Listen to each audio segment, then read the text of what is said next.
Мирот создава изобилство, изобилството создава гордост, гордоста носи кавга, а кавгата носи војна. Војната пак носи плен, пленот сиромаштво, сиромаштвото трпеливост, а трпеливоста мир. Па така, мирот носи војна и војната носи мир. Джордж Путенхем, 1589 година. Добро дојдовте на Беседа, македонската емисија за високи и возвишени теми. Јас сум процесорот. Јас сум свештеникот. Денешната тема е империализмот. Денеска темата, односно денешната епизода е прилично близко поврзана со претходната. Во претходната беседевме околу нападот на САД врз Венецуела и зарабувањето на претседателот на Венецуела Николас Мадуро. А денеска ќе дискутираме во една поголема абстракција на едно поопшто ниво околу империализмот, односно царштината, царствата, како настануваат, зошто настануваат, кои се ефектите од нивното постоење и какви поуки ние можеме да извлечеме од истото. Со цел да ја разбереме човековата цивилизација, општество и однесување подобро. Така што се надеваме дека денеска ќе ви придонесеме кон вашето познавање околу оно што се случува во светот, ама и општо кон толкувањето на историјата, со цел да не ги повторуваме грешките во иднината. Па јас би сакал да дадам еден краток вовед околу империите, односно царствата, што се тие, како ги дефинира исто така еден познат историчар, модерен, Питер Турчин, а потоа ќе го разврземе муабетот понатаму. Може ли така свештениче? Може секако. Значи империи или царства. Прво можете да забележите дека двата збори ги користам како синоними, односно еднозначни зборови, а тоа е бидејќи империја и царството е истата работа. Империум е латински збор, меѓуто и царство во својот корен е латински збор кој што доаѓа од Цезар, кој што потоа е скратен во кајзар, цар и така доаѓа во македонскиот јазик. Империја или царство, што е тоа? Прво ќе дадам мојата дефиниција. Значи, според мене, царство или империја е една наднародна или повеќе народна или повеќе национална творба, организација, човечка, која што е управувана од абстрахирани и одродени елити, која што има универзалистичка идеологија и светоглед, најчесто циничен и лажен, и незината цел за постоење е заграбување на што поголеми богатства од освоените територии и лично богатење на елитите. Тоа е мојата дефиниција.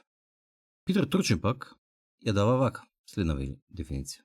Империјата е голема мултиетничка територијална држава со сложена структура на моќ. Според него, клучната променлива е големината тука. Значи, вика, кога се доволно големи, државите неизбежно опфаќаат етнички разновидни народи. Тоа ги претвара во повеќе етнички држави, повеќе народни. Значи, клучот на секоја империја е повеќе народноста или наднародноста.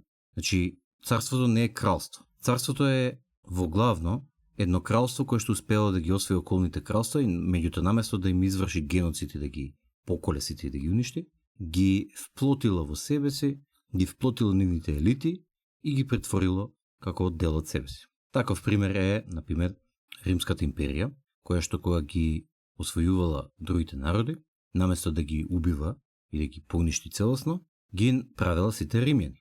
Им викала во ред, вие ќе си останете провинција на Рим, например, Античка Македонија, или Атина, или Теба, или Спарта.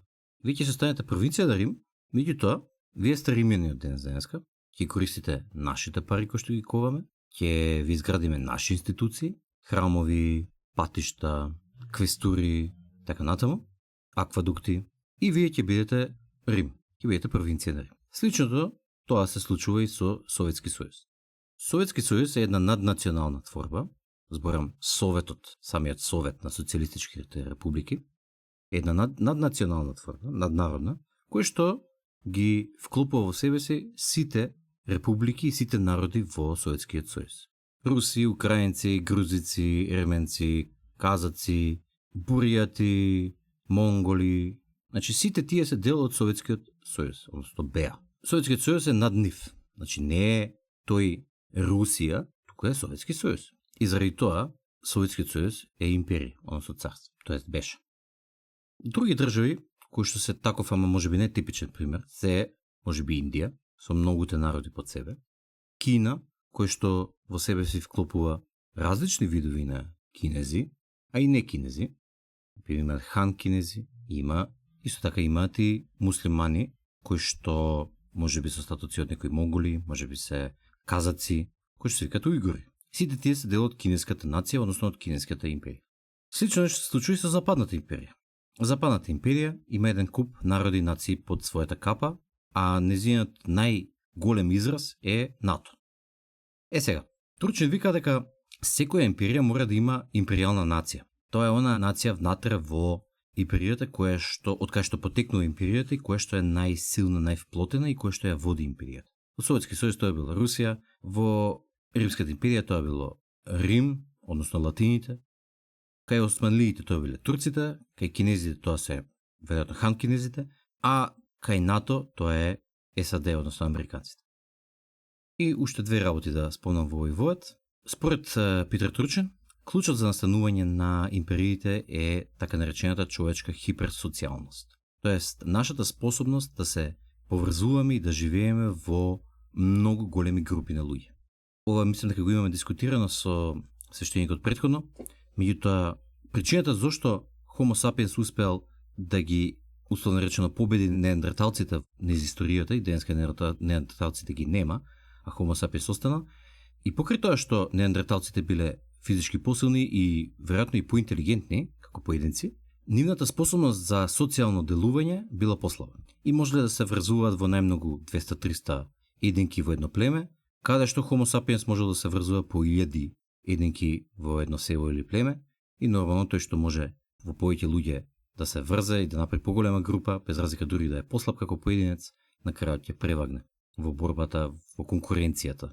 Значи, хиперсоцијалноста, според Питер Турчин, е клучот за нашето цивилизирано живење, меѓутоа и настанувањето на империите. Според него постојат две карактеристики, две одлики кои што ја поддржуваат хиперсоцијалноста, а тоа е прво дека има морализаторска стратегија, а тоа е соработувај со оние кои што соработуваат со тебе во групата и казнувај ги оние кои што не соработуваат, кои што ги злоупотребуваат правилата на заедничкото живење. А втората адаптација, која што луѓето ја имаат, а другите животни ја немаат толку, е способноста на луѓето, односно на Homo sapiens, да се служи со символички маркери. Например, кој ќе каже, тоа е нашиот крал, кралот е символ. Кралот не е човекот, туку кралот е символ. Или тоа е нашиот председател, или тоа е нашата држава. Тоа се символи.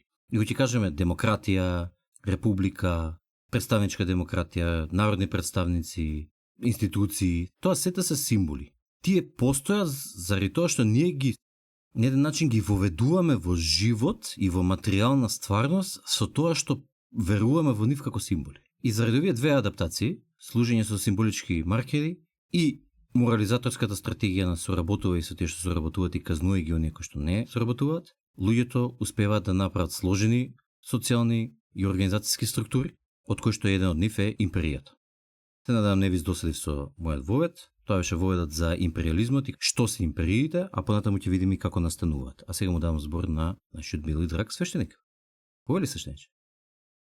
Благодарам, процесоре.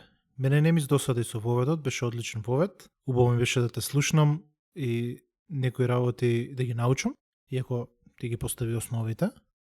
Оно што јас можам да го додадам во твојот вовед е еден малце уште подетално објаснување на историскиот циклус, бидејќи некои работи што можеме да ги видиме кај империите, дека тие имаат циклуси. Цело време се повторуваат и ги повторуваат истите шаблони на однесување, почнувајќи од преисторијата, значи од Асирија, па Рим, можеби тука и античка Македонија, иако таа била многу блицкриг империја, многу кратко постоела. Меѓутоа Рим постоел многу долго, Монголија, Шпанската империја, Британската и сега Американската или Западната империја и така натака.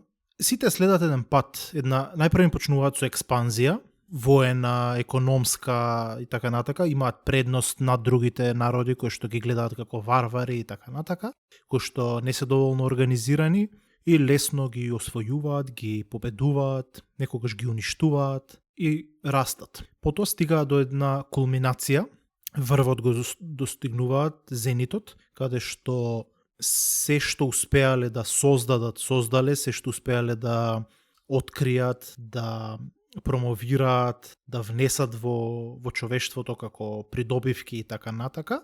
Нели, тука се, не знам, дали е писмо, дали е одредена митологија, дали е патишта, начин на војување, што и да е, јазик, технологија, што и да е.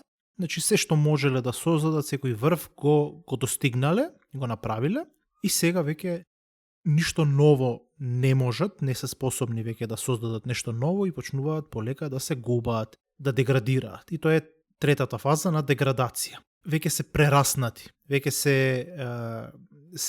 самата тежина која што ја создале им тежи на нив, не можат веќе да се самоодржат и почнува четвртата фаза, тоа е колапсот. Надворешен отпор имаш од народот, како што ти кажуваше во други епизоди, има преголема разлика од тие што владеат и тие што се владеени, и тие почнуваат, веќе не се ист народ, што се вика, не се иста психа, нема сабија, се раздвојуваат, и исто така имаш и внатрешен распад и имаш надворешен отпор, имаш се уште постојат оние сили од надвор кои што притискаат и гледаат дека болна империјата, дека почнува да се распаѓа и капитализираат со тоа што напаѓаат се повеќе и пробуваат да зграбат колку што можат, додека пак империјата се брани, меѓутоа сега веќе кога влага во очај, почнува се да користи очајни методи, каде што уште повеќе си го копа својот гроб. И тука би направил еден мал испад, каде што ќе кажам дека тоа се случува сега со Соединетите Американски држави, кои што сметам дека влагаат во, можеби не четвртата, меѓутоа дефинитивно во третата фаза на нивното постоење и веќе може да се види дека почнува оние испади нивни, оние обиди да си ја задржат својата империја, меѓутоа каде што веќе се провидни, се гледа дека сите норми кои што ги создале, сите нивни верувања веќе не важат, каде што ја напаѓаат Венецуела и велат ја напаѓаме за нафтата. Едноставно веќе нема криење, нема веќе оружје за масовно уништување, не знам демократија, не знам ова, не знам она, туку е веќе немаат време за губење, немаат време за мачкање очи, гледаат дека не верува народот, дека луѓето веќе не ги купуваат тие лаги и прекинуваат веќе да трошат енергија и ресурси на лажење. Си велат самите на себе, во криза сме, дај само да удриме кај што можеме, затоа што тоа е тоа, веќе почнуваме да паѓаме, веќе си тежиме, веќе ја чувствуваат тежината на својата империја и почнате нивниот пад. Тоа не значи дека ќе исчезне за брзо време или дека ќе се распаднат за брзо време, тоа може да трае десетици, стотици години можеби, меѓутоа како империја, како суперсила ќе паднат и ќе стигнат некое ниво кое што ќе биде по-нормално, по-слабо во однос на тоа што се сега. Меѓутоа, мислам дека клучен увид што треба тука да се има е дека империите не паѓаат од надворешни удари, туку паѓаат од сопствената тежина. И имаш три тежини, имаш морална тежина, имаш економска, имаш демографска. Моралната е кога ќе направиш доволен број на морални престапки кои што ти си бил против нив. Например, си напаѓал држави кои што биле неправедни, биле агресивни и си делел правда и сега веќе ти почнуваш да бидеш тој што е агресивен и кој што е неправедниот, значи си направил морална престапка и тоа тежи веќе на тебе. Ти тежи како империја, мораш да го правдаш и мораш да живееш со тоа. Економски, кога веќе ќе направиш толку многу ресурси, тоест не ресурси, туку ќе создадеш толку многу територија или елементи кои што ги контролираш и за кои што ти треба ресурси да ги храниш, меѓутоа не само што не постојат толку ресурси колку што е твојата желба да ги контролираш или да управуваш со нив, и веќе почнуваш да ја губиш силата. И на крај, тоа е демографската тежина, која што е едноставно како што освојуваш, ти добиваш, се меша она едноличност на народот со кој што управуваш и таа демографска разноликост полека те копа внатре во самата империја, затоа што секој народ има своји интереси, своја историја и своји интереси. Како и да е, тоа беше мојот вовед. Она што сакам да го додадам е дека секоја империја си има една колективна психа. Она што е заедничко за сите империи е дека имаат одредена верување дека се исклучителни, дека имаат мисија, она манифест дестини, дека нивната судбина е веќе постои, само треба да ја манифестираат, а дека другите луѓе надвор од нив се лоши, примитивни, нецивилизирани, злобни и така натака, и тоа треба се да се дисциплинира, да се уништи, да се освои, и како што го прават тоа, добиваат се поголема и поголема мок, а мокта корумпира, силата корумпира, колку си по-мокен, по-силен, толку поголема е шансата ти да бидеш корумпиран. Може би таа започнува добронамерно, меѓутоа како што расте секогаш завршува до лидери кои што се психопати, тирани и така натака. Свештеникче, ти кажа 3 стожери на колапсот на империите: економски, морален и уште еден, подсетиме кој беше? Демографски. Демографски. И тие се сите многу битни, но јас како што те слушав, ми текна всушност дека тие се сите потекнуваат од истата точка. А тоа е духовен колапс. Кога духот на самата империја и на луѓето кои што живеат во нејзе ќе колабира или ќе почне да се распаѓа, Апсолутно. тоа се одразува во овие сите други. Станува неморална, станува немотивирана да создава богатство или да го одржува. Едноставно и луѓето стануваат немотивирани да создаваат нови луѓе и има демографски колапс. Убаво што ги обясни фазите, тоа Питер Тручен го вика империогенеза и империопатоза, односно создавање на империја и распад на империја. Според него, основниот предуслов за да настане империја е да постои некој народ кој што се наоѓа на гранична зона помеѓу две империи или едноставно точки на притисок, каде што две или повеќе империи притискаат и ја зајакнуваат асабијата на тој народ, односно внатрешната вплотеност. И кога асабијата ќе се зголеми многу, тој народ се претвара во кралство. Обично се бира крал и почнува да ги освојува тие околу себе си. Значи, прече се претвара од племе во народ и во кралство. А тие империите кои што ја претходно го притискале тој народ, тогаш се во својот залез и во распад. И сега, кога тоа кралство ќе ги освои сите околу себе, станува царство, империја. Меѓутоа, за да може да ги интегрира другите народи околу себе, а да може морално да ги интегрира и духовно, а да не ги убие и да не им направи геноцид, треба да се смисли универзалистичка филозофија и идеологија, и заради тоа империите најчесто имаат таа мисија што ја спомнати.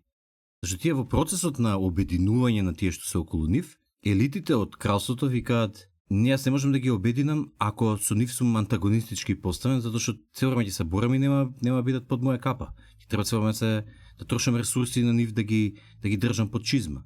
За да не ги држам под чизма, ќе ги убедам дека ние сме сите едно и исто и дека така треба да бидеме. Сите сме римјани, сите сме, не знам, совети, сите сме западњаци, што и да значи тоа. Сите сме кинези. Сега, од аспект на овој процес на империогенеза и империопатоза, јас би сакал исто така да воведам тука и рамката на спирална динамика, затоа што многу добро се поклопува ова што ти го кажа, заедно со она што Питер Тручен го кажа, заедно што јас го разбирам, заедно со тоа што авторите на спирална динамика го имаат покажано.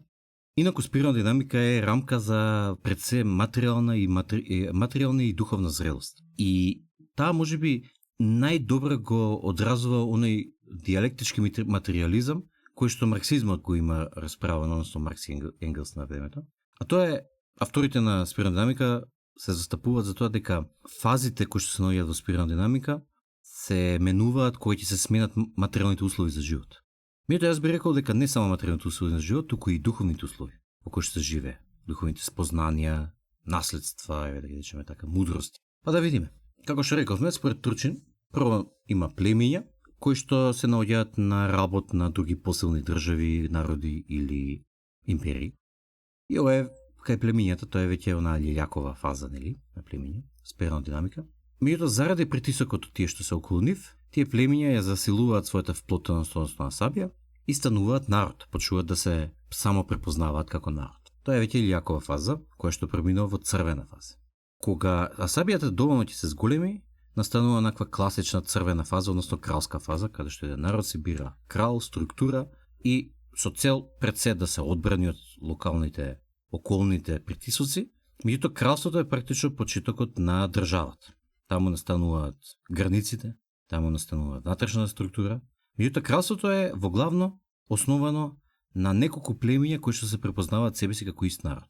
Меѓутоа заради заселувањето на асабијата, обично кралствата почнуваат со освојување на околните кралства или народи, племиња се едно, и некои ги убиваат, некои геноциди им вршат, некои ги бркаат. Меѓутоа некои кралства се стекнуваат со идејата дека наместо да ги убиваат сите околу нив, можат да ги вплотат во себе си. И како што почнуваат да го вплотуваат другите народи, кои што најчесто на почетокот се братучеди, ама како што одат понатаму и освојуваат, стануваат се поразлични и поразновидни народи кои што не се нивни братучеди.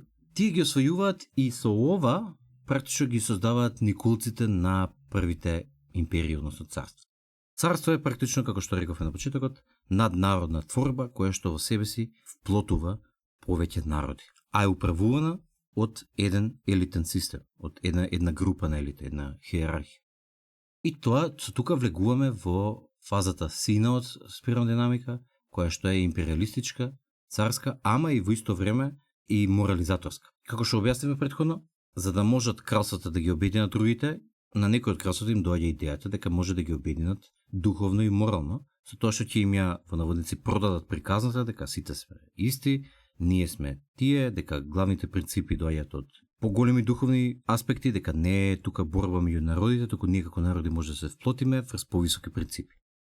Така настануваат царствата и така настануваат нивните морализаторски мисии универзалистички кои што ги имаат. Такви мисии за човекови права и демократија, цинична мисија би рекол, меѓутоа е официјална и ја има Западната империја, емисија за еманципација на работниците и за самоуправувањето ја имаше Советскиот сојуз и така натаму. Сега, кога ќе настане една империја, настанува стабилност. Преку стабилноста настанува многу големо богатење. Меѓутоа, работата е дека елитите до оваа фаза не се многу оддалечени во своето богатство од обичните луѓе. Елитите се мал процент од луѓето, секогаш се побогати, затоа се елити, и управуваат со процесите во империјата, меѓутоа не се многу оддалечени по богатството. Меѓутоа, како што настанува мир и како што една империја зајакнува, елитите стануваат се побогати, разликата помеѓу елитите и обичните луѓе се зголемува. И понекогаш стана толку голема разлика, што обичните луѓе практично едноставно губат мотивација и лојалност спрема нивната империја, односно држава. Кога тоа ќе се случи, а тоа е веќе во она сина спрема портокалова фаза, и особено портокалова спрема зелена, се случува распад на јавниот морал и асабија и со тоа распад на империјата. И уште една работа да спомнам, а тоа е дека во сината фаза морализаторската настанува силен, конзервативен сексуален морал, каде што сексуалните однесувања на мажите и на жените, особено на жените, се силно ограничени. И ова го има покажано J.D. Unwin. Кога едно општество ќе воведе силен конзервативен морал сексуален, особено врз однос на жените, тоа општество создава многу материјални богатства. Заради преголемите материјални богатства се случува опуштање и продрснување на општеството, особено елитите, тогаш се напушта силниот сексуален морал и тогаш прекинува внатрешната сабија и поттикот да се создаваат материјални богатства, се напушта, практично блуд и разврат се случува, односно Содома и Гомора. И на крајот, очекувано е дека ќе настане пат. Питер Турчин до тука ја објаснува империогенезата и империопатозата, односно создавањето на империјата и расторењето на империјата. Јас имам само уште една работа да ја додадам, а тоа е околу цивилизациите. Кога една империја ќе се распадне, таа настанала како империја затоа што била успешна во нешто. Римјаните биле многу добри во инфраструктура, во управување со жито, во војување, во градење на аквадукти, во градење на патишта и така натаму. Други биле успешни во друго, трети биле успешни во технологија, четврти биле успешни во филозофија и така натаму. Значи сите овие работи кои што една империја ги создавала во овој процес на создавање на самата империја, на раснење, кога ќе се распадне империјата, многу од тие работи остануваат понатаму.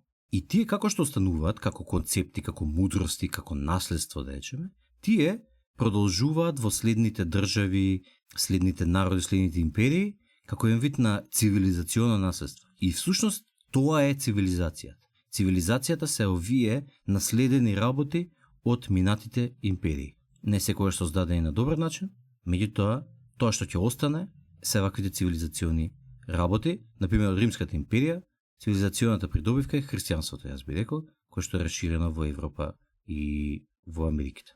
Ете, тоа е моето подетално објаснување на империогенезата и империопатозата. Свештениче, Нешто да искоментираш околу? Така, ова е доста убаво објаснето, меѓутоа во одреден дел не се согласувам. Не се согласувам најпрвен со она анализа која што, тоест верување или теорија која што неколку пати имаш кажано дека заборев кој беше научникот кој што ја кажал, меѓутоа дека онаму каде што жените се, да речеме, притиснати или натерани да се одржуваат доста по-конзервативно, тие империи се побогати. Тоа можеме да видиме дека не е баш така, поготово во сега, во модерно време, каде што оние исламски земји, каде што жените се почитуваат многу ригидни норми на однесување. Гледаме дека се сиромашни, дека не се успешни, дека се борат со сиромаштија, со глад и така натака, додека пак земји како Европа, европските земји или Соединетите Американски држави кои што се, или Канада, кои што се така доста полиберални, најлиберални во историјата на човештвото, сепак се многу успешни и мокни и нивната мок трае долго време и покрај блудот и развратот кој што владее таму. Така да сметам дека тоа може би играло улога порано, меѓутоа тоа не е правило, не е закон кој што може да се практикува или кој што се секогаш би важал. Исто така друго нешто кое што сакам да го коментирам, кое што исто така го разговаравме, мислам дека пред да ја започнеме епизодата, тоа е за добробитите на империализмот или на империите.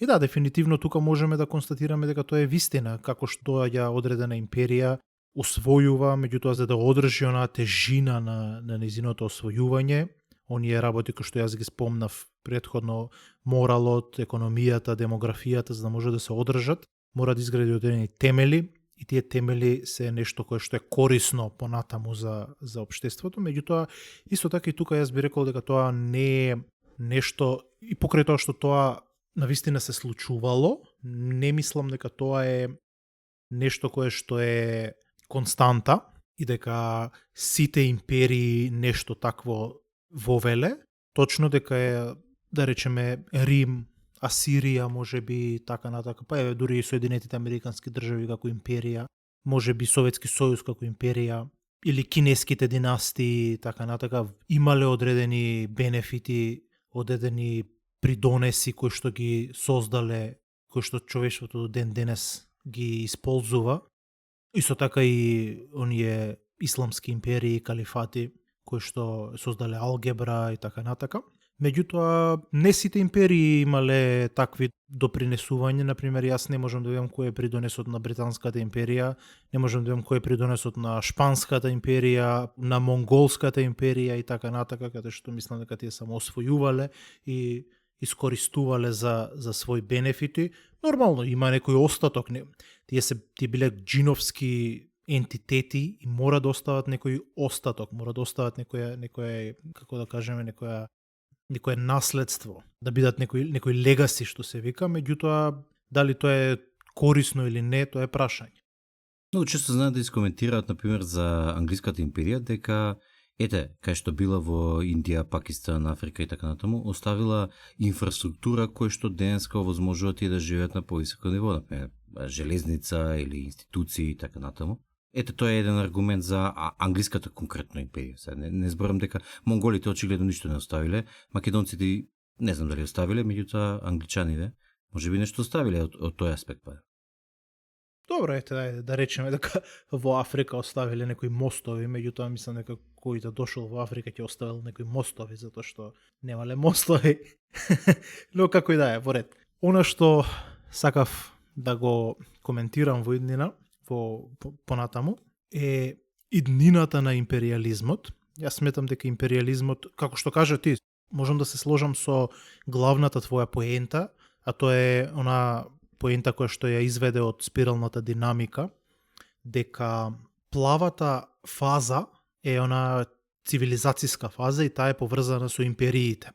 Како што се напредува нагоре, империите не исчезнуваат веднаш, меѓутоа еволуираат во нешто подруго, поразлично. И јас би рекол дека тие траат во нивна различна форма, нормалност. Ние не можеме да кажеме дека САД е класична империја, како што бил не знам, како што бил Рим или како што била Монголската империја, ниту пак какво што била Британската империја. Значи не носат легии со војници кои што се пукаат таму со народите, туку контролираат преку медиуми, контролираат преку пропаганда и така натака, преку различни економски начини на војување и така натака, што е многу помодерно, по-софистицирано, и тоа е веќе можеме да видиме дека еден вид на портокалова империја. Меѓутоа исто така сметам дека кога ќе се влезе во зеленото, во зелената фаза, која што е фаза на поколективно живење и веќе почеток на спојување на сите видови на концепти, или барем давање на внимание, не присилување, не потиснување на спротивните концепти, и исто така зачеток на човечката емпатија и човечката форма на љубов и нежност и разбирање и заштита и така натака. И веќе тука империите почнуваат да ја губат својата структура, и ако во портокаловото тие ја смениле својата форма, сега во зеленото мора или да се уништат, или да се вратат во плавото. Значи не можат да продолжат понатака со империалистичко однесување. Да, јас би рекол дека во зелената фаза навлегува еден цинизам во размислувањето, особено кај обичниот народ кој гледа како елитите се продрснуваат во нивните богатства, додека обичните луѓе едва и крпат крај со крај или осиромешуваат активно. И уште една работа е што заради продрснувањето на елитите настанува морален релативизам. А тој е рецепт за губење на внатрешната кохезија во едно општество, бидејќи ако немаме стожери морални по кои што се водиме или духовни, едноставно немаме асабија, немаме вплотување. Апсолутно. И ако видиме како се одвива динамиката сега во реално време, меѓутоа и во историјата, може да видиме дека кога од портокалово почнуваме да навлегуваме во зелено, тогаш се случува една голема забуна кај човештвото и многу мал дел слободно влегуваат, оние најеволуираните влегуваат во зеленото, меѓутоа голем број на луѓето се двојат на две страни, екстремна левица и екстремна десница, кои што запаѓаат назад во плавото. И затоа тука се уште се држиме ние затоа и плавото се уште постои толку долго време и портокаловото цело време варира од плаво во портокалово, па малку во зелено, па пак назад ќе се врати и така натака. Например, комунизмот. Комунизмот започнал со една прекрасна идеја дека тоа ќе биде новата зелена империја, новото зелено човештво. И големи духовници, поготово лидерот на езотеричкото христијанство, Петар Дънов, има кажано дека тоа е неговото пророштво, кој што рекол шестата раса, он ја нарекол раса, мислам дека, меѓутоа сака да каже, всушност мислам дека он сака да каже шестата фаза на постоење. Он всушност го приметил во себе и во човештвото, ја приметил спиралната динамика и навистина зеленото е шесто ниво. Ја рекол шестото човештво или шестата раса ќе дојде и нивни предводници ќе бидат словените. И навистина тоа се случило. Комунизмот бил предводен од словените, меѓутоа, бидејќи човештвото не било доволно спремно да го опфати комунизмот во својата суштина и не биле спремни луѓето да се жртвуваат за колективот, туку си гледале за себе си, да бидат владетели, да грабнат повеќе и така натака, да работат помалку, а да земат повеќе и така натака, тие го регресирале комунизмот кон еден вид на го вовеле, дури го повлекле назад не кон портокалово, туку уште пониско кон плаво, и комунизмот всушност станал еден вид на религија, еден вид на тиранија, кој што до ден денес постои, бидејќи луѓето се уште не се еволуирани. Меѓутоа, како што кажав, портокаловото може да еволуира во зелено, меѓутоа многу лесно може да се врати и во плаво, назад. Што се случува кога една империја ќе еволуира и ќе излезе од својата портокалова фаза и ќе влезе во зелена? И па она што може да се примети е дека кога ќе се случи тоа, всушност она што ќе го знакот по кој што ќе го препознаеме по кој што ќе ја препознаеме таа еволуција е всушност според мене мултиполарноста. Бидејќи тука веќе почнува да се губи силата на една империја и почнува да се создаваат повеќе мали империички кои што се борат еден со друг. И овдека веќе се надзира лекцијата на не само на зеленото, туку и на жолтиот вид на човештво. Жолтиот вид на човештво веќе нема империи. Империјата е заборавено минато. Во жолтиот вид на човештво има само суверенитет. И суверенитетот е она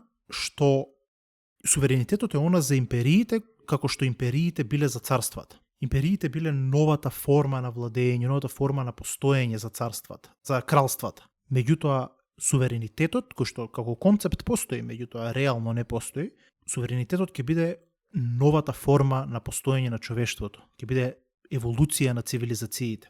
Меѓутоа, претходно мора да помене низ една фаза, која што ќе биде зелената фаза, и таа порано мислеле дека ќе биде комунизам мудреците, меѓутоа нема да биде комунизам, туку ќе биде мултиполарност. Тоа значи дека ќе има повеќе империи кои што ќе бидат со еднаква моќ и ќе се борат меѓу себе, можеби ќе бидат три сега за сега, меѓутоа можеби и многу повеќе, и се повеќе ќе се двојат тие империи, ќе стануваат се повеќе империи, се повеќе мали империи кои што не можат меѓу себе да се победат, ќе се контролираат со нуклеарни бомби и така натака, и како што ќе се заглави онаа таблата шах. Знаете, ако сте играле шах, има еден момент кој ќе се стигне кај што се веќе прилично се заглавени фигурите и сега веќе се оди на надмудрување.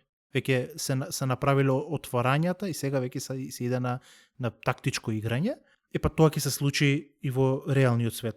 Ќе стигнеме до мултиполарност и таа мултиполарност ќе се зголемува и мозаикот ќе се шири и ќе се стигне до еден момент каде што се што останува е само почитување на суверенитетот. И суверенитетот ќе стане закон. И тука ќе влеземе во жолтата фаза на постоење, според мене. А зелената е мултиполарност. И затоа ние треба да се грижиме за мултиполарност и треба да навиваме за мултиполарност. Че сакаш да кажеш дека преку зелената фаза и преку нејзиното воведување на повеќе поларност, заради тоа што воведува морален релативизам, занимливо, ама на крај ќе резултира во обединување преку децентрализација. Апсолутно, да. Може да си во право, како ќе размислам, може да се оправи, може тоа да е следната фаза на човештвото, освен ако не се испотепаме во меѓувреме со нуклеарни оружја. Ова е нешто што сега во моментот ми текна, јас ова го немам напишано во мојот концепт или да го имам смислено предходно, како што зборуваше ти за спирална динамика, ова мене ми светна сега и го кажав и мислам дека држи многу вода. Да, јас мислам дека држи многу вода, затоа нешто се обидам да го размислам, ама мене ми изгледа дека ако успееме да ја надминеме сегашнава фаза на повеќе поларност, без да се испотепаме меѓу себе, без да настане нова светска војна, тогаш мислам дека тоа е следното кој што би следело, заради тоа што реалноста е дека имаме доволно. Реалноста е дека сите сме добри. Реалноста е дека сите сме уникати, секој народ, секој едно нешто кое што настанало на оваа наша планета заслужува да постои. И заслужува да постои и да напредува. И од друга страна исто стварноста е дека имаме многу напредното технолошки и тек ќе напредуваме, преку кое што ќе можеме да ги користиме ресурсите на обновлив начин или во најмала рака да искористиме друга планета за да се храниме оваа, како што сака Илон Маск например, да оди на Марс за да копа таму и така натаму, а и дека некои извори на енергија се практично бесконечни од наша гледна точка, например сонцето, и дека има доволно за сите, и дека нема потреба постојано да се бодеме, колеме и така натаму. Може би звучи утопистички, ама стварноста е дека може да настане ситуација во која што секој народ кој што постои на оваа планета, таму каде што постои има доволно, може преку преговарање и трговија да преговара со другите народи за да добие нешто што му треба и да даде нешто што на нив им треба и тоа да функционира на прилично мирен начин. А не мора тоа некој да го воведе од озгоре, како капа, како светски полицаец. Многу луѓе кои што се застапуваат за Западот, сакаат Западот да им биде светски полицаец. Сакаат ова да го воведе, ама на сила. Значи да дојде Америка и да мавне за трешамери на сите што се тепаат и да ги односно да ги смири и да каже слушајте од сега вака ќе биде. Слушајте тоа што се случи со нас и со Грција, каде што на сила ни наведе, ни наложи договор меѓу нас кој што ни ние ни тие не го сакаме. Апсолутно така е. Со тоа што можеме да видиме и дека она што е многу позитивно за суверенитетот или владење на суверените држави наместо империите е тоа што суверените држави немаат тежина. Тие не акумулираат тежина, додека империите имаат тежина и тие се кршливи, а овие другиве се против кршливи. Едноставно, колку повеќе создаваат, толку посилни се, додека пак империите колку повеќе создаваат, потешко им е. Да, и мислам дека тоа доаѓа од еден прост факт што империите заради нивното месијанство почнуваат да лажат, да се лажат себе си и да ги лажат светот. Од вистината се одделуваат од хармонијата со светот. Само цело време треба на сила да ги наложуваат своите принципи, верувања, контрола, моќ, заради тоа што се поеќе се одделуваат од вистината и се поеќе луѓето и провинциите и народите кои што се под нив им откажуваат лојалност. Не сакаат да соработуваат со нив.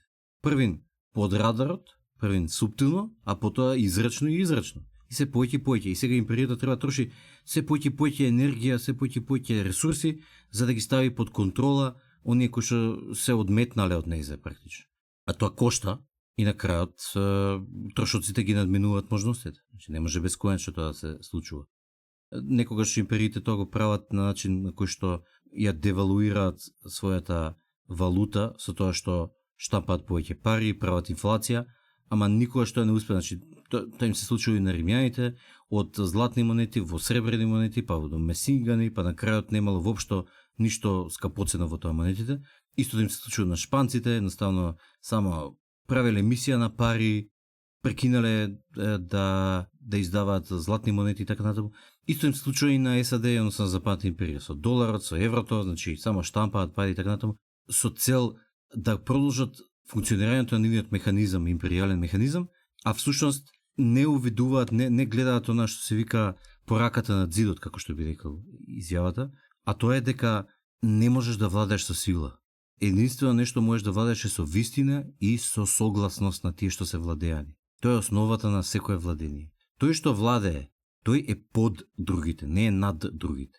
Тој е таму заради тоа што им врши некаква работа или некаква услуга на тие што се владеани. И тие го одбираат и своеволно му се подчинуваат заради некакви негови квалитети. Ако почне да се протрснува и да мисли дека владее заради него, и заради тоа што тој е најдобар и едноставно другите мора да ме слушаат, тоа е почетокот на падот, тоа е почетокот на распадот. И тоа се случува на сите империи кога се протрснува.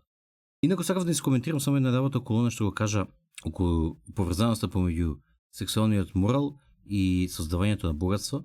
Имам еден контраргумент да ти дадам. Ти рече дека не е поврзано тоа, заради тоа што гледаме дека, например, денеска во западните земји има големо богатство, а има блуд и разврат. Од друга страна, во исламскиот свет има силен конзервативен сексуален морал, а има сиромаштво и хаос. Јас се согласувам со тоа, меѓутоа, тоа што сакаме да ти го кажеме дека ефектите од јавниот морал се бавни. Значи, што прави силниот конзервативен морал? Ги тера луѓето да ги канализираат своите нагони, наместо кон блуд и разврат, да ги канализираат кон создавање на материјални добра, заради тоа што така мислат дека ќе начекаат поквалитетни партнери и дека ќе направат поквалитетни алијанси или семејства и така натаму. И тоа е тоа што го создава богатството. Меѓутоа за ова треба време, треба неколку генерации да се создаде.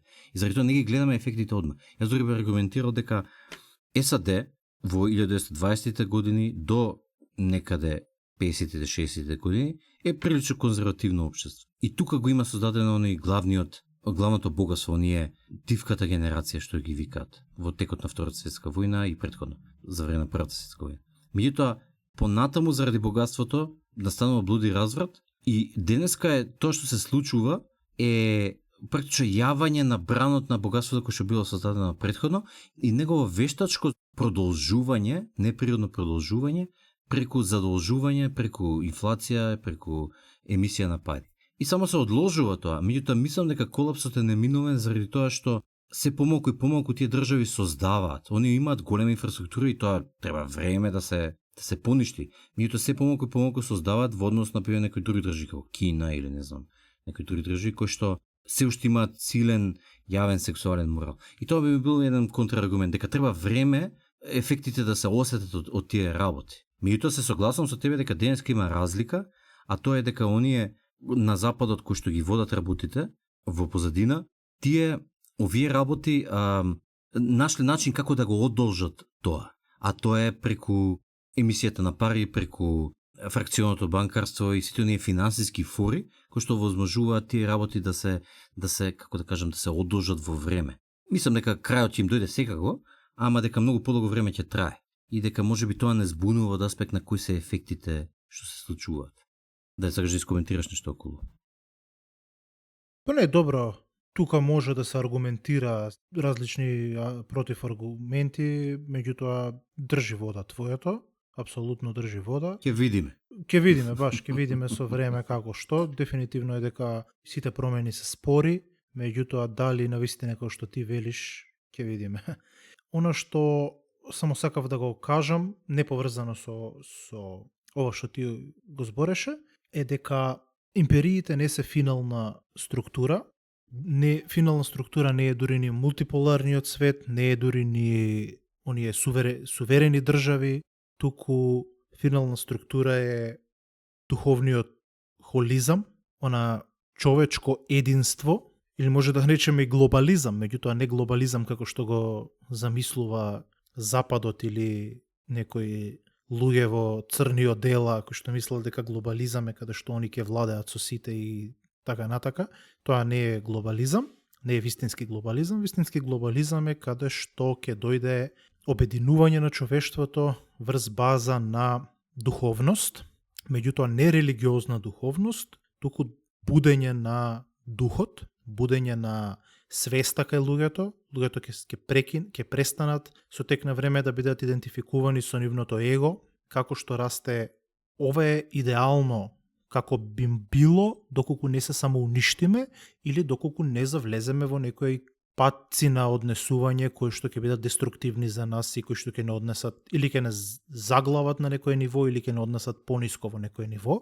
Доколку се е како што треба, ние би еволуирале надвор од нашите животински нагони, ние би се ослободиле и од егото, што е човечка природа, меѓутоа би се ослободиле од егото, би го посведочиле дека е замислен концепт, дека не е вистина. Вистината е духовна индивидуа, а не его. Не сме ние посебен ентитет од севкупноста, туку ние сме севкупноста. По уметнички да се изразам, ние не сме капка во океанот, туку ние сме океанот во капка. И кога ќе станеме свесни дека ние сме тоа, веќе нема да има потреба дури ни за суверенитет, ни за суверена држава, туку сите ќе сватиме дека сме едно, дека сме Бог и ќе функционираме како едно. Дури може да се каже дека ќе функционираме малци како мравки, меѓутоа далеку поеволуирано, затоа што место матрица ќе имаме љубов. Љубовта ќе биде наша матрица и ние ќе бидеме духовна империја, духовно кој што ќе се нарекува човештво. И како такви, веќе нема да има дури ни потреба за меѓународно право, затоа што сите наши одлуки ќе ги носиме од изворот на љубовта и од изворот на свеста. Така да тоа е идеалното постоење на човештвото. Тоа е врвот кој што јас можам да го замислам, може над тоа има и уште, меѓутоа ова е врвот што јас можам да го замислам и се надевам дека еден ден ќе се достигне до тоа, меѓутоа како што мислам јас и како што многу други мудреци и гуруа имаат предупредувано и се уште предупредуваат, е дека тоа не е гарантирано. Никој не ти доаѓа и не ти вели, слушај, сигурно вие ќе страдате, ама сигурно ќе стигнете до врвот, не се кирајте, нема такво нешто. Секој момент може да се распаднеме, секој момент може да се самоуништиме или да се вратиме назад и да се заглавиме таму за стотици и илјадници години. Така да памет во глава секогаш. Сештениче, пред да завршиме, јас само да искоментирам ова последно што го кажа. Јас сметам дека има индикатори дека оди натаму како што го кажуваш ти, секако со предупредувањата кои што ги кажа, тоа е да не се самоуништиме и да не регресираме до точка каде што ќе бидеме заглавени. А индикатор дека, знак дека навистина одат работите натаму како што ги кажаш е она што го обяснив претходно од аспектот дека човековите општества и империите и развитокот низ историјата се основа на циклуси кои што се повторуваат, кои што се слични. Не се секогаш буквално исти, меѓу да се слични. И империите како што се распаѓаат, како што кажав претходно, оставаат некои работи, некои цивилизацијски достигнувања. Дали во концептуални работи, дали во духовната сфера, во технолошката сфера, во инфраструктурната сфера, во начините на живење. Меѓутоа оставаат работи. И тие се акумулираат како цивилизацијско добро, кон кој што целото човештво може да посегне. Например, цивилизацијско добро е дека треба да имаме водовод.